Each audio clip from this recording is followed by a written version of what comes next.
इस्लाम के उदय से पहले ऐसा क्या था सऊदी अरब में जिसे आज तक सऊदी अरब छुपाता है। नमस्कार, स्वागत है आपका हमारे चैनल डेली सऊदी न्यूज पर। खबर शुरू करने से पहले जरूरी जानकारी आपको दे दें कि अगर आप सऊदी में फंस गए हैं, वहां पर नियोक्ता आपको छोड़ नहीं रहा है, आप अपने देश वापस लौटना चाहते हैं, तो ऐसे में आपको पता नहीं है कि आप क्या करें, तो बता दें कि आप घबराएं नहीं। नीचे दिए हुए कॉन्टैक्ट नंबर पे आप कॉन्टैक्ट कर सकते हैं।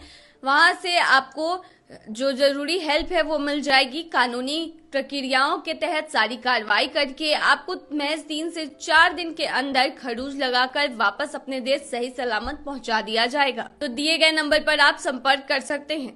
सऊदी अरब दुनिया का अहम मुस्लिम मुल्क है, ये सभी जानते हैं, और सऊदी अरब में मक्का और मदीना जैसे 2 पाक इस्लामिक शहर स्थित है। दूसरे शब्दों में समझाएं तो सऊदी अरब इस्लाम का उद्गम स्थल है, जहां से यह विभिन्न तरीकों से दूसरे देशों में फैला है। सऊदी अरब में 6ठी शताब्दी में कुरैशी कबीले से आने वाले पैगंबर मोहम्मद ने यह इस्लाम मजहब शुरू किया था।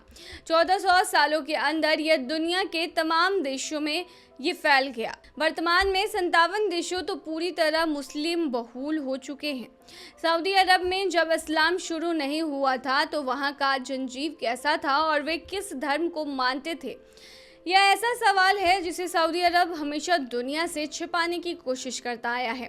वो अपने लोगों को भी 6ठी सदी से पहले का इतिहास पढ़ाना पसंद नहीं करता।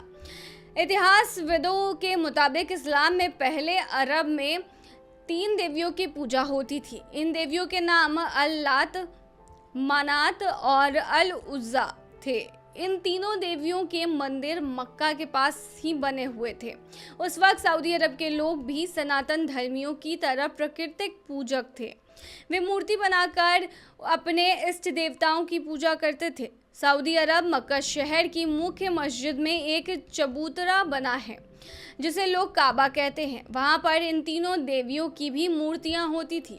इनके अलावा लोग चंद्रमा को कंट्रोल करने वाले देवता हुबल की भी पूजा करते थे, जबकि अल्लाह मुख्य देवता होते थे। पूजा के बाद वे काबा की परिक्रमा करते थे। इन तीनों देवियों में से अल-लात को प्रमुख देवी माना जाता था। उनका मंदिर मक्का से करीब 100 किलोमीटर दूर ताइफ में था। काबा की तरह उनका मंदिर भी पवित्र माना जाता था और वहां पर लोग उनकी पूजा करने जाते थे। वह कुरैशी कबीले की प्रमुख देवी थी। पैगंबर मोहम्मद भी इसी कबीले से संबंध रखते थे। जब मोहम्मद ने खुद को अल्लाह का पैगंबर घोषित कर अनुयायियों के साथ मक्का की ओर कूच किया तो वहां से सभी देवी देवताओं की मूर्ति तोड़ दी गई। साथ ही देश के अलग अलग हिस्सों में बने मंदिरों को भी ढा दिया गया। साथ ही सभी मुस्लिमों को केवल अल्लाह की इबादत का संदेश दिया गया। सऊदी अरब के पुराने अतीत को संजोएं तो उन देवी देवताओं की अधिकतर मूर्तियां अब नष्ट हो चुकी हैं। जो एक आध बची हैं वो कहीं संग्रहालय में भूली बिसरी आपको दिख जाएंगी। उन देवी देवताओं के मंदिरों से जुड़े अवशेष आज भी वहां दिखते हैं, लेकिन सऊदी सरकार आमतौर पर वहां लोगों को जाने नहीं देती और ना ही उस विरासत के बारे में कुछ भी जानकारी देती है या फिर बताती है। सऊदी सरकार को डर है कि अगर आम लोगों और दुनिया को देश की प्राचीन विरासत से अवगत कराया गया तो इससे इस्लाम की नींव कमजोर हो सकती है।